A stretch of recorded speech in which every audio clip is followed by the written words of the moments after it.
నమస్తే, జై Bhim. Welcome to ప్రజగళం. ఈరోజు ముఖ్యాంశాలు. అందరికీ నమస్తే, జై భీమ్ అండి. ఈరోజు ఎన్టీఆర్ జిల్లా తిరువూరు నియోజకవర్గం తిరువూరు నగర పంచాయతీలో ఉన్నటువంటి తంగళ్ళబిడి విషయం గురించి పై ఉన్నత అధికారుల దృష్టికి, అదేవిధంగా ఈ మంచి కూటమి ప్రభుత్వం దృష్టికి తీసుకువెళ్దామని మేము ముందుకు వచ్చానండి. ఈరోజు తిరువూరు తంగళ్ళబిడిలో గత ప్రభుత్వాలు ఆ ఏరియా ప్రజలకు ఆ ప్రజల పిల్లల భవిష్యత్తు ఎరిగి ముందుగానే గత ప్రభుత్వాలు ఒక స్థలమును కేటాయించిందండి. ఎందుకు కేటాయించిందంటే ఆ స్థలములో భవిష్యత్తులో కమ్యూనిటీ హాలో లేకపోతే ఆ ఏరియాలో పిల్లలకి స్కూళ్ళు ఇవన్నీ ఎలిజిబిలిటీ కట్టుకోవాలని గత ప్రభుత్వాలన్నీ, టీడీపీ అయితే, వైసీపీ అయితే, లేకపోతే కాంగ్రెస్ ప్రభుత్వం అయితే, ఈ ప్రభుత్వాలు ఒక ప్రభుత్వం అక్కడ కేటాయించింది. కానీ ఈ కేటాయించినటువంటి స్థలాన్ని ప్రభుత్వాలు నిర్వహణం చేసి, నిర్లక్ష్యం చేసి, అభివృద్ధిని చేయకున్నటువంటి నేపథ్యంలో ఇప్పుడు చూస్తూ ఉన్నారు మీరండి, నా పక్కన స్క్రీన్లో చూస్తున్నారు. 2016 సంవత్సరంలో తెలుగుదేశం ప్రభుత్వం హయాంలో ఉన్నప్పుడు ఆ పేదవారికి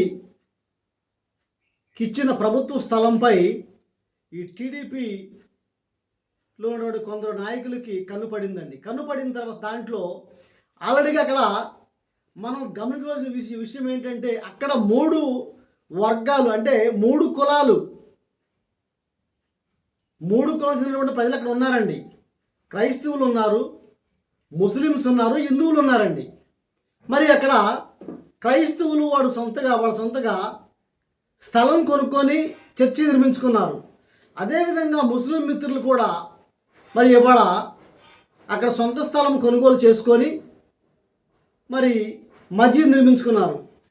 ఈరోజు వాళ్ళిద్దరూ సొంత స్థలంలో కట్టుకున్నప్పుడు హిందూ సంబంధించినటువంటి మిత్రులు ఏం చేయాలి? వీరు కూడా అక్కడ ఎవరితో ఒక స్థలం తీసుకొని ఆ స్థలంలో ఈ హిందూ మిత్రులు కూడా మా గుడి రామాయణమో ఏదో గుడి కట్టుకోవాలండి. కానీ వీడు అలా చేయకుండా ప్రభుత్వము ఇచ్చినటువంటి ప్రజాప్రభుత్వ భూమిని కబ్జా చేసి 2016లోనే అక్కడ ఒక గణేష్ గుడి కట్టడానికి ప్రారంభించారండి. ప్రారంభిస్తే అక్కడ కాంగ్రెస్ పార్టీ ఉంది, వైఎస్ఆర్ పార్టీ ఉంది, అదేవిధంగా సిపిఐ పార్టీ ఉన్నాయండి.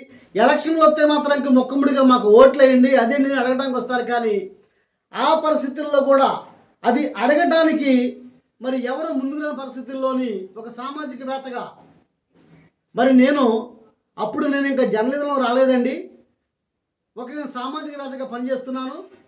ఒక సామాజికవేత్తగా, ఒక యువకుడిగా అవినీతి అక్రమాలను ప్రశ్నించేటువంటి రైట్స్ నాకు ఉన్నాయి. కాబట్టి నేను కలెక్టర్ గారికి, అదేవిధంగా రెవెన్యూ డిపార్ట్మెంట్ అధికారులకి నేను ఆ ఫోటోలను పెట్టి అక్కడ ఆ గుడిని కట్టడం ఆపేశానండి. ఆపేస్తే 2016, 2018, 2018 వరకు నేను దాన్ని ఫోకస్ పెట్టి తర్వాత నేను దాని గురించి పట్టించుకోలేదు. తర్వాత మామూలుగానే 2018లోను 19లోను ఈ మిగిలినటువంటి కట్టడం మనం చూస్తున్నామండి.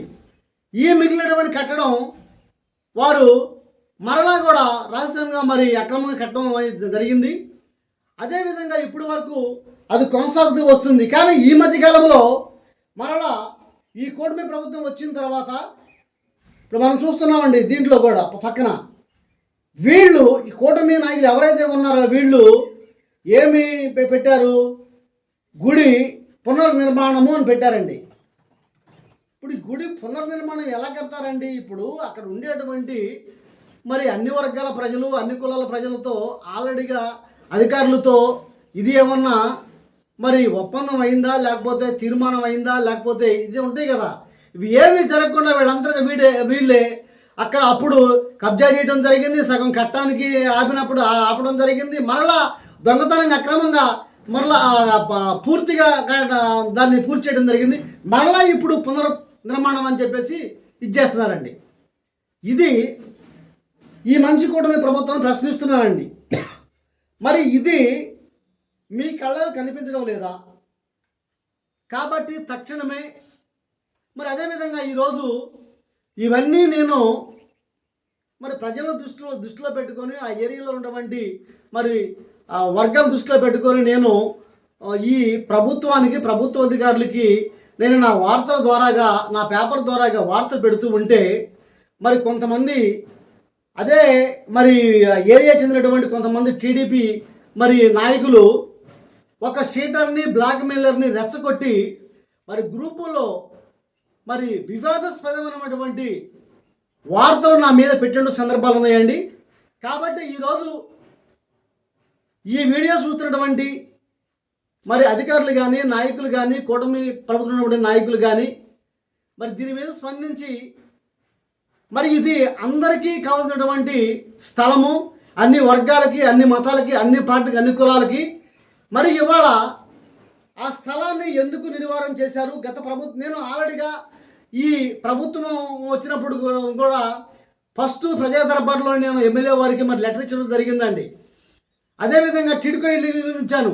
కానీ ఇవాళ శాసనసభ్యులు మరి ప్రజా దర్బార్ ఇచ్చినటువంటి సమస్యలు పరిష్కరించకపోగా ఈరోజు ఈ శాసనసభ్యుల అనుచరులే ఈ గుడి కట్టడానికి మరి కంకణం కట్టుకొని మరి అదేవిధంగా ఈ తిరువురు శాసనసభ్యులు వారేటువంటి అనుచరులే మరి ఇవాళ వాళ్ళ పార్టీలో ఉన్నటువంటి మరి నాయకులే ఇవాళ డొనేషన్లు ఇస్తూ ఇక్కడ పునర్నిర్మాణం అని చెప్పేసి పెడుతున్నారండి.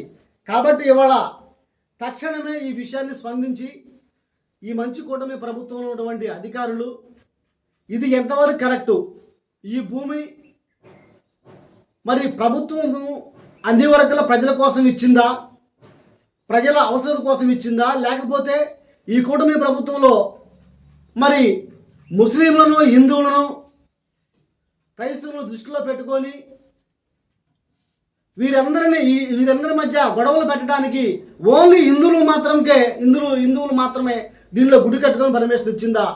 మరి దీని మీద నేను పోరాడుతున్నటువంటి ఈ పోరాటం కరెక్టా రైటా అనేది తక్షణమే ఈ ప్రభుత్వం చర్యలు తీసుకొని ఆ కట్టినటువంటి గుడిని మరి నిలుపుదల చేసి అదేవిధంగా మరి ఈ హిందూ మిత్రులకు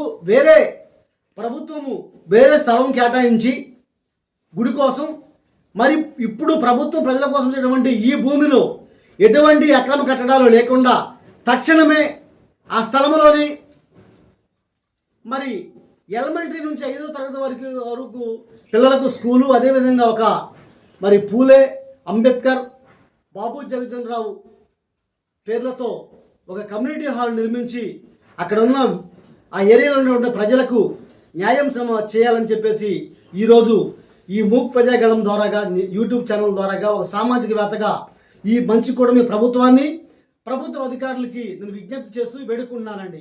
నమస్తే, జై భీమ్.